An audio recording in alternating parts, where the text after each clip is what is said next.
Hi friends, welcome back. Today we are going to learn about power and sample size, and we'll continue our learnings in Minitab series.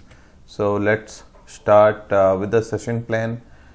Till now we have covered 2 questions. Today is the third one and we target to cover 100 questions in this series. We will learn Minitab in the whole process and solve problems which you might actually face in the real world. So this won't be only related to exam questions. This mostly are from some of my projects which I have done before, and this sort of questions I have faced in the past. So let's start with today's question. A little background on today's question. Assume you're leading a Lean Six Sigma project and it is for a vehicle repair TAT reduction project. If you want to know more, you can join a Facebook group where I have been sharing this vehicle repair TAT reduction project as a demo project, and if you want to learn end-to-end how to execute a project, join the group and it would help you. During improve phase, you have found out that two of the critical inputs impacting the TAT is knowledge of the technicians. These are technicians essentially when you go to a service center for your vehicle, they assess your vehicle and tell you exactly what is wrong with your vehicle and what are the service required. These technicians are assessing the vehicle to find out what repairs has to be done. Now, the organization does not have current mechanism where they measure the assessment of the technicians for their knowledge. So there is no assessment mechanism for the technicians. This is a practical scenario, so this may not come in an exam, but in case of an exam point of view, you might get this sort of a question. The process excellence manager has to use a sample size for estimation of number of technicians to be assessed before conducting a full-fledged study to know what is the average assessment score of technicians. What sample size is required to obtain a margin of error of 0.5, and based on previous studies, the standard deviation of all this knowledge of the technicians is about 2.2. You have 4 answers: 20 to 30, 31 to 40, 41 to 50, 51 to 60. So these are broadly the samples which is given to you.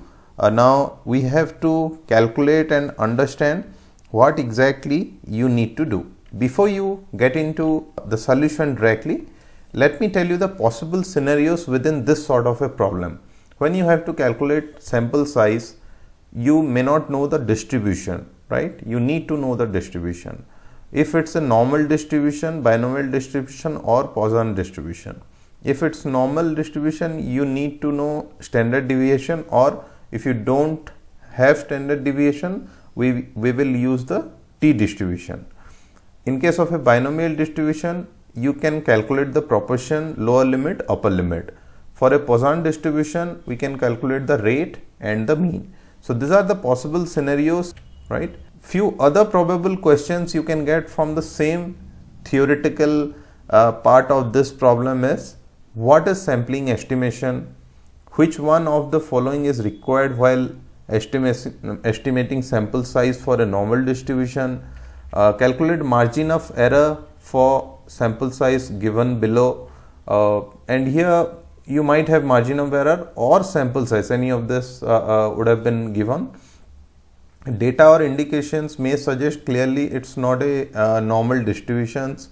So in what to do in that scenario, right? You might be given a normal distribution and you will be asked how would you estimate the sample for the following distribution, and which does not look like a normal distribution. What would you do? What is confidence interval? What is margin of error? What is relationship between margin of error and confidence interval? These are the probable questions, and if you go through this video, you will get answer to all these things, and any related questions or statistical problem you would be able to solve. So now going to Minitab, let's try to do it in Minitab first, and then I'll show you what theoretically this means, right? To solve this problem in Minitab, go to Stat, and here it is clearly written power and sample size, and the first one itself is sample size for estimation. Click on this, and here you can see you have mean, standard deviation, normal, variance normal, binomial, Poisson distribution, rate and mean, right? So in this case we are trying to calculate mean, so I'll select mean. The known standard deviation is 2.2, and what we are trying to do is we are trying to estimate the sample sizes, and the margin of error for confidence interval is 0.5, right? Now there is some trick here. Now if you go to options, it will give you assume population standard deviation is known, it is okay, right? And yeah, so here if you see confidence interval, let me take you back to our example, right? Now in our example, the question is we have to find out the average score of technicians, right? Now average score of technicians, if you consider between 1 to 10 is the highest score, then you don't need both sides of the distribution, right? We don't need two-sided distribution. It would be a upper bound, right? Either it would be 7, 8, 9, 5, something like that. So we need the upper bound of this, right? We don't need the lower bound. And this is what a practical significance means in this sort of a study. You hit OK and you will get the result here. Yeah. So now if you see here, we need 53 samples minimum to have a margin of error of 0.5, right? So now let's go back. In a practical scenario, since this was one, this example itself was one of my real project examples, the P manager knows this course cannot be more than 10 and margin of error has to be in upper bound. So this is something has to do with a practical experience. Now let's try to understand this question from a theoretical point of view. What we are trying to do here exactly, right? So we have so many technicians, right? For example, these technicians are across one continent, right? Maybe entire USA, maybe entire Asia or India or Middle East or UK, right? Whatever country this organization is operating in. But we cannot measure each and all of this technician to know that what is their average score, right? So we pick few of them, right?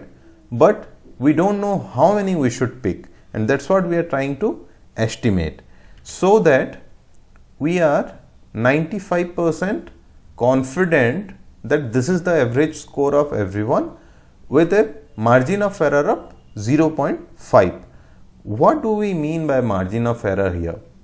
So if you go here, let me take you back to the theory of this and share with you. So now there is an actual score, right? Let's assume this is the number line, this is the timeline, and this middle point, this red part is the actual score.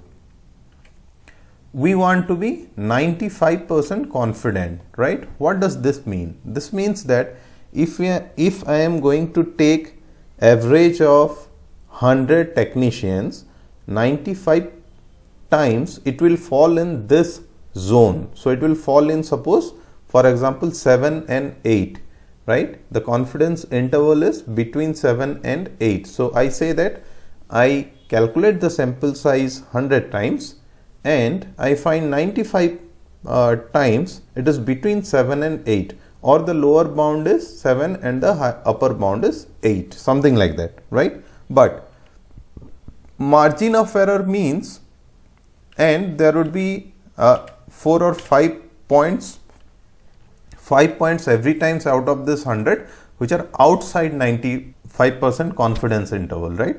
So that is the 5% risk I am taking. Now margin of error, when we say, it is the whatever amount, whatever average score we are getting, we don't want to deviate much from this score, right? And the deviation of this average score, what we are going to find is margin of error. Statistically, this is the formula for margin of error. So it is x bar plus z alpha by 2 is here the two-sided population for a two-sided distribution, sigma by root n, right? And x bar is the population mean here. So mu is our actual score what we are getting every time, and the margin of error shows us that it will be between -1 or +1, something like that. In this case, in the problem case, we want to find out it should not be, the error should not be more than 0.5, right?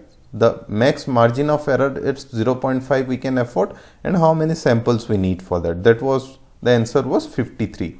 If we have 53 samples, we ensure that the margin of error is 0.5. Now this is the margin of error for the formula, right? And this is how we calculate, and this is how theoretically we understand margin of error.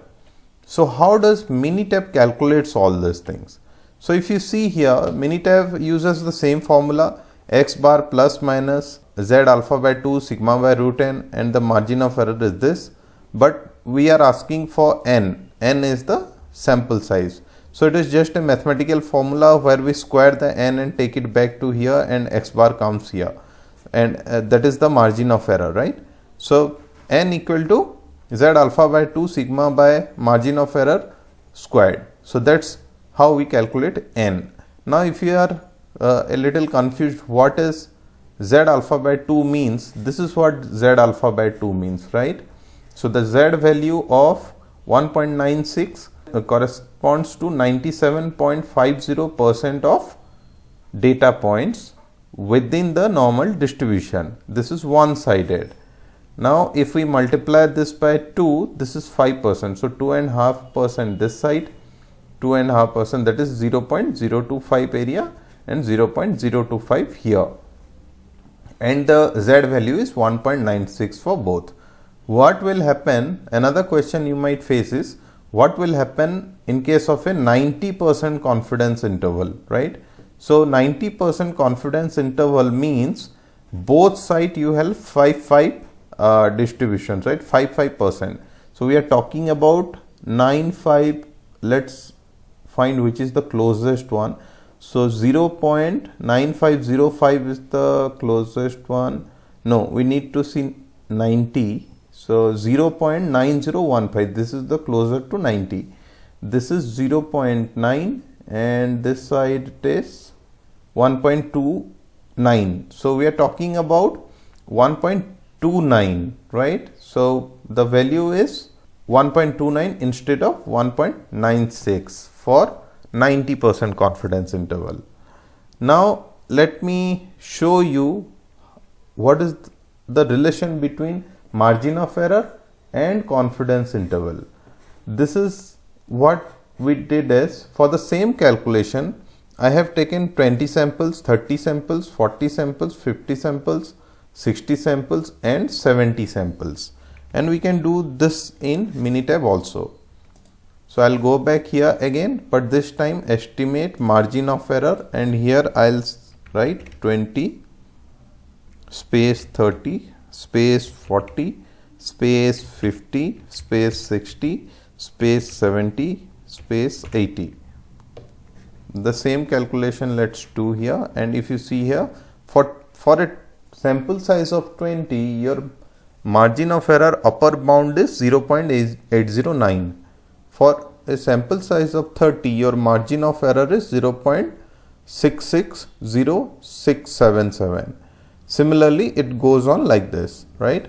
But this is 90% confidence interval. What will happen if I change this to 90% confidence interval? Now if you see, the earlier 20 sample was giving you an error of 0.809. This one is giving you a margin of error of 0.630. So that's what we have calculated here, and I am showing you the relationship between margin of error, confidence interval and sample sizes. So for margin of error 95%, the green one, you can see it is on the higher side, right?